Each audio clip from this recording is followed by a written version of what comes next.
Nuevas son tus misericordias, oh Dios, cada mañana, y grande es tu fidelidad. Bienvenidos a nuestro tiempo devocional. Somos la Comunidad Cristiana Internacional City. Hola, querida familia, que Dios les continúe bendiciendo el día de hoy. Felicitarlos por haber apartado un espacio para dedicarle un tiempo al estudio de la palabra de Dios y a recibir de Dios lo que Él tiene para cada uno de nosotros por medio de su bendita y maravillosa palabra. Hoy vamos a terminar con la temática que hemos estado estudiando, la cual se titula Fundamentos para la Iglesia. Y vamos a estudiar un último fundamento por esta ocasión, el cual titulé La necesidad de perdonar. Para eso le voy a pedir que me acompañe a una lectura.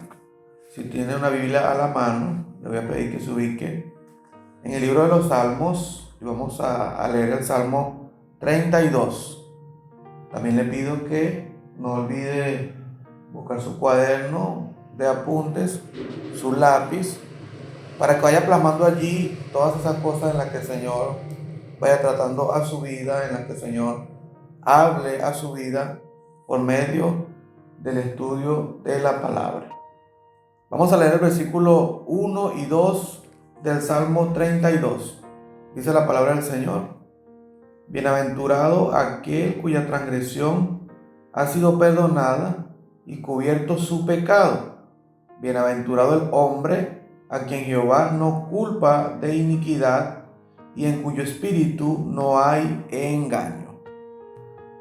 La Biblia nos llama bienaventurados cuando Dios no nos culpa de iniquidad, cuando hemos sido absueltos de nuestras transgresiones, perdonados nuestros pecados por parte de Dios, porque de esa manera no seríamos condenados.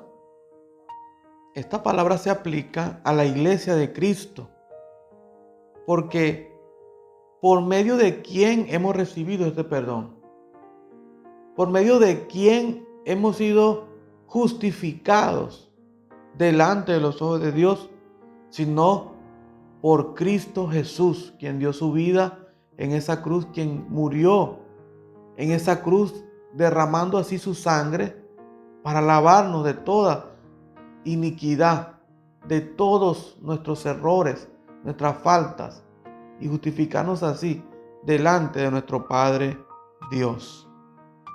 Es a través de Cristo que esta palabra se hace realidad en la vida del hombre y del ser humano. Pero el hecho de nosotros haber sido perdonados nos hace también responsables de ejercer este perdón también. Se convierte entonces en una necesidad para nosotros, la iglesia de Cristo, perdonar así como hemos sido perdonados. Quisiera que me acompañara una lectura a la carta del apóstol San Pablo a los Colosenses, capítulo 3. Vamos a leer los versículos 12 y 13. Colosenses 3, versículos 12 y 13. Esto es lo que nos dice la palabra de Dios. Vestíos pues como escogidos de Dios, santos y amados, de entrañable misericordia, de benignidad, de humildad, de mansedumbre, de paciencia, soportándoos unos a otros y perdonándoos unos a otros si alguno tuviere queja contra otro. De la manera que Cristo os perdonó, así también hacedlo vosotros. Fíjense cómo la palabra del Señor nos está canalizando en esa orientación sobre la necesidad de perdonar. Para muchas personas el perdonar se convierte en una barrera, en un obstáculo que no les deja terminar de entregar su vida al Señor. Porque muchos interpretan el perdonar como el permitir que las cosas sigan sucediendo, el hacer que las demás personas sigan abusando de nosotros o nos sigan agrediendo por el hecho de que estamos perdonando. Pero más que un beneficio para otra persona al perdonar, es un beneficio para nosotros mismos. En el sentido de que el perdón que Dios quiere que nosotros experimentemos sea una sanidad para nuestro propio interior. Dios lo que quiere es que nosotros seamos sanados en nuestro espíritu, en nuestra alma, de aquello que pudiera convertirse en una carga que nos aleje del propósito de Dios.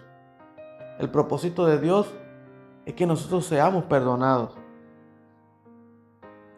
El deseo de Dios es que nosotros seamos perdonados. Pero para nosotros ser perdonados, tenemos que entender que así como nosotros fuimos perdonados, también debemos ser capaces de perdonar a quien sea quien haya cometido algo contra nosotros. A quien sea que haya hecho alguna cosa que nos haya aquejado, que nos haya ofendido. Porque solamente de esa manera nosotros estaríamos ganando aptitud y dignidad delante de Dios. De que nosotros hemos sido aceptos al beneficio del perdón de parte de Dios. De que Dios no se ha equivocado al elegirnos a nosotros, al llamarnos, al hacernos este llamamiento santo. No limitemos a Dios en lo que Él puede hacer. No limitemos a Dios en lo que Él quiere hacer con nosotros. Nosotros no merecíamos ese perdón. Y sin embargo, Él lo quiso hacer por nosotros, enviando a su Hijo a morir en esa cruz.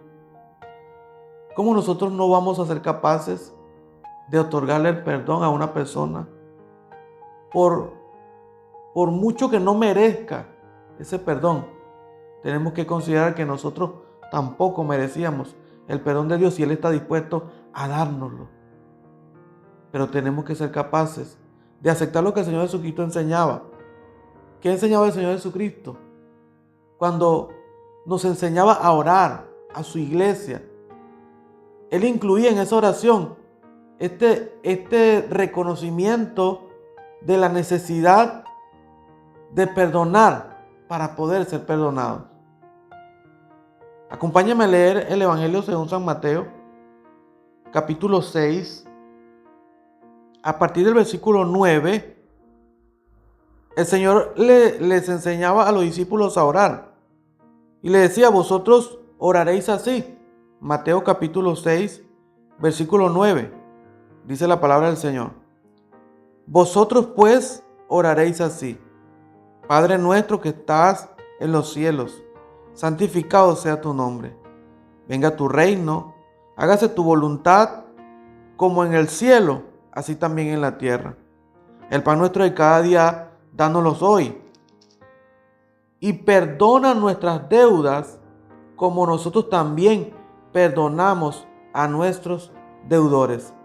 Fíjese que en esa oración el Señor decide incorporar este detalle importante que como iglesia nosotros debemos manejar, debemos experimentar, debemos practicar, el cual es perdonar.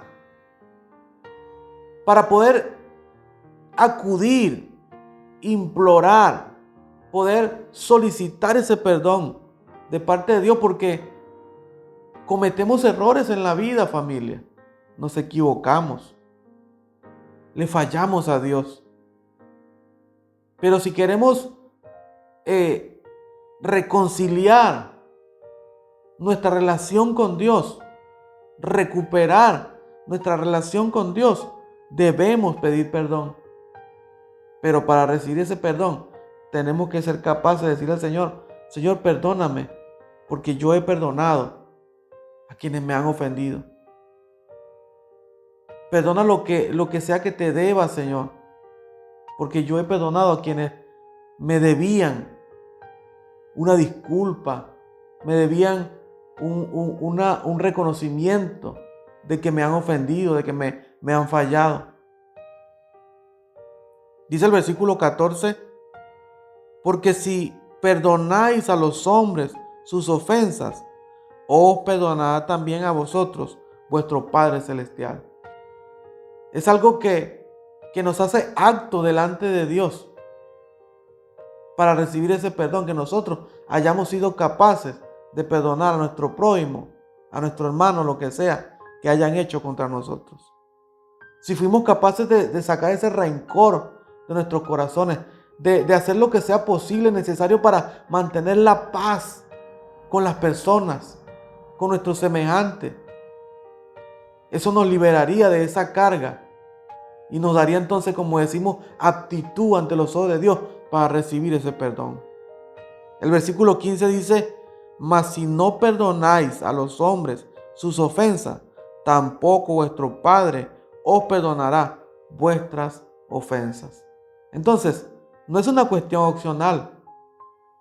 La Iglesia de Cristo debe entender de que el perdón es primordial para nosotros, porque nos limita a la hora de recibir el perdón. Entonces, fíjense que nosotros podemos impedir que ese perdón de Dios hacia nosotros se dé. Pero así como podemos impedir que Dios nos perdone a nosotros, podemos garantizar ser perdonados también. Lo que puede ser un impedimento se convierte también en una garantía, porque dice que si nosotros somos capaces de perdonar, entonces vamos a ser perdonados por nuestro Padre Celestial. Entonces, más que algo negativo, es algo positivo que Dios nos está regalando para poder entonces optar por la gran bendición de ser perdonados por aquel que todo lo ve y que todo lo sabe y que todo lo puede. Familia, podemos ser perdonados por Dios, y allí radica la necesidad de perdonar. Dios nos bendiga y Dios nos guarde. Muchísimas gracias por habernos acompañado durante todos estos días en esta temática de los fundamentos para la iglesia. Hemos estudiado a la luz de la palabra algunos fundamentos, no todos, pero sí algunos de los más importantes fundamentos para comprender de qué manera es que Dios nos ha constituido su iglesia, como ahora somos el pueblo de Dios, la iglesia de Cristo. Bendiciones. Te invitamos a seguir descubriendo el mensaje restaurador que Dios tiene preparado para tu vida. En cualquiera de nuestras reuniones, para mujeres, parejas, jóvenes, niños, emprendedores y también en nuestras reuniones familiares. Somos familia, somos iglesia, somos City.